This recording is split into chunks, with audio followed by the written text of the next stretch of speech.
So hello and welcome, आप सबका स्वागत है ओरिजिनल टेक्टोनिक के एक और नए वीडियो के अंदर, जहाँ पे हम स्टार्ट करने वाले हैं रिएक्ट आज से। तो बेसिकली रिएक्ट हम देखेंगे कि क्या है, उसका क्या यूज़ है। तो बेसिकली रिएक्ट क्या है? रिएक्ट है एक जावास्क्रिप्ट लाइब्रेरी। देखिए, ये लाइब्रेरी है ना कि फ्रेमवर्क, और ये बेसिकली फेसबुक ने बनाया है। और ये बेसिकली यूआई के बनाने के लिए हम रिएक्ट का यूज़ करते हैं। और ये एडवांटेज ये प्रोवाइड करता है कि ये सिंगल पेज एप्लीकेशन है, जैसे कि डॉट नेट और पीएचपी में और उन सब एप्लीकेशंस में क्या है कि अलग पेज पे जाते हैं तो पेज रिफ्रेश होता है। तो वो मल्टी पेज एप्लीकेशन हुई, अलग अलग पेजेस पे जाके वो पेजेस रिफ्रेश होते हैं। लेकिन ये जो है रिएक्ट, वो सिंगल पेज है कि एक अगर आप फॉर्म सबमिट करेंगे या फिर दूसरे राउट पे नेविगेट करेंगे तो आपकी एप्लीकेशन रिफ्रेश नहीं होगी, यानी कि आपका लोड टाइम बढ़ेगा, यानी कि रीलोडिंग कम होगा और आपको जल्दी से जल्दी रिस्पॉन्स देखने को मिलेगा। फिर अगर हम देखें कि रिएक्ट पॉपुलर क्यों है, उसके अंदर रीयूजेबल कंपोनेंट्स आते हैं, यानी कि अगर आपने कोई टेबल देखा तो आपको वो टेबल को रीयूज़ कर सकते हैं बार बार, इवन वो डेटा अलग से आ रहा है। और वो इजी है in compare to other languages जो कि वेनिला जावास्क्रिप्ट को फॉलो करता है। उस जगह पे टेबल के अंदर डेटा पुट करना और कंपेयर टू रिएक्ट में पुट करना इजी है। फिर क्या है कि ये फास्ट रेंडर करता है, क्योंकि ये वर्चुअल डोम का यूज़ करता है। वर्चुअल डोम क्या है कि वो पर्टिकुलर जितना ही मॉडिफाई हुआ है उतना ही वो अपडेट करता है यूआई पे। जैसे कहीं पे अगर ग्रिड मॉडिफाई हुई है तो वो उतने ही ग्रिड को मॉडिफाई करेगा, अदर कंपोनेंट्स को वो टच नहीं करेगा और वो मॉडिफाई नहीं करेगा।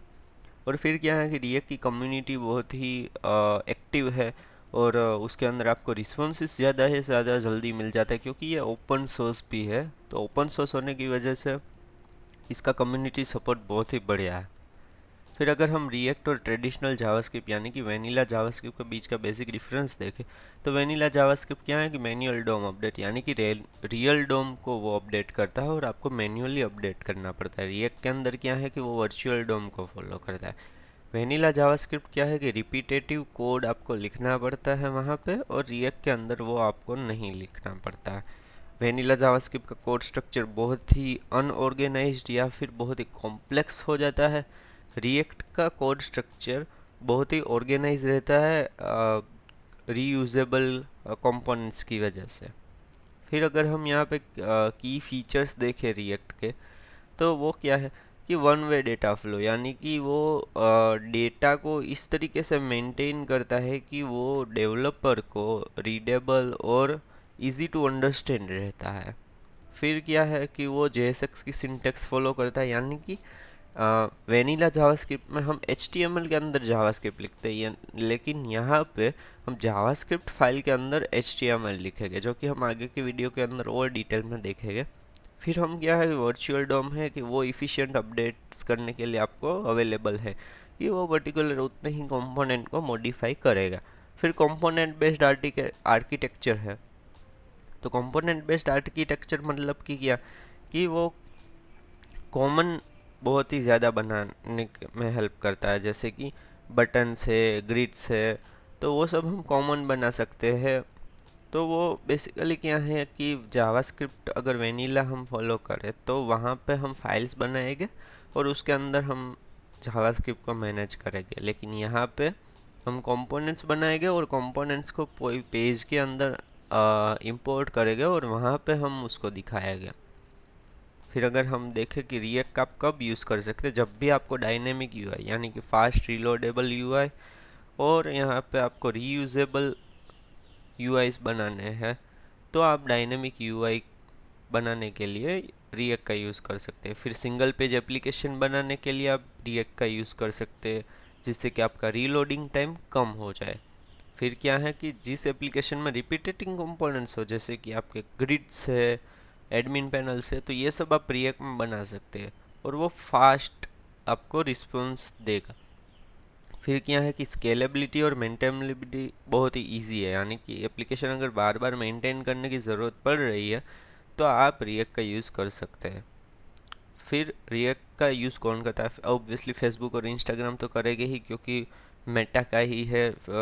तो फिर ट्विटर भी कहीं ना कहीं पे यूज़ करता है, एयरबीएनबी, अमेज़ॉन, एंड बहुत सारे और स्टार्टअप एंड एंटरप्राइज आज के ज़माने में रिएक्ट यूज़ करते हैं क्योंकि इजी टू बिल्ड एप्लीकेशंस है उसके अंदर। फिर अगर आप रिएक्ट को क्यों सीखना चाहिए, बेसिकली मार्केट में हाई डिमांड है ऑब्वियसली, उसके लिए तो सीखना ही चाहिए, और फास्ट वे टू लर्न भी है। और अभी के लिए आज के इसमें रिएक्ट में बहुत ही ज़्यादा नए नए फीचर्स इंक्लूड हो रहे हैं, जिसकी की वजह से रिएक्ट का मतलब कम्युनिटी में बहुत ज़्यादा सपोर्ट भी है, जिसकी वजह से क्या है कि एप्लीकेशंस बनाना इजी हो रहा है। और बेसिकली रिएक्ट में आप कोई भी एप्लीकेशन है तो in compare to other projects आप जल्दी बना सकते हैं। फिर अगर हम बेसिक समरी देखें तो रिएक्ट क्या है कि एक बेसिक यूआई लाइब्रेरी है, वो फास्ट है, स्केलेबल है और कंपोनेंट बेस्ड है। बेसिकली बहुत सारी कंपनीज यूज़ करती है, और ये मोस्ट लर्न इसलिए भी है कि ये इजी टू लर्न है, और आप ज़्यादा से ज़्यादा जल्दी अगर फ्रंट एंड सीखना है तो आप रिएक्ट सीख के अब जल्दी से जल्दी बेसिक एटलीस्ट आप front end banana 15 to 20 days में आप सीख सकते हैं। सो यहाँ पे उसके रिलेटेड के कुछ इंटरव्यू क्वेश्चन है जिसका आप स्क्रीनशॉट या पोज लेके देख सकते हैं। So thank you guys for watching. I hope आपको ये बेसिक रिएक्ट का इंट्रो समझ में आया होगा। अगर आपको कोई क्वेश्चन हो तो ज़रूर से ज़रूर कमेंट कीजिएगा, लाइक शेयर एंड सब्सक्राइब करना मत भूलिएगा। Thank you guys for watching, signing off.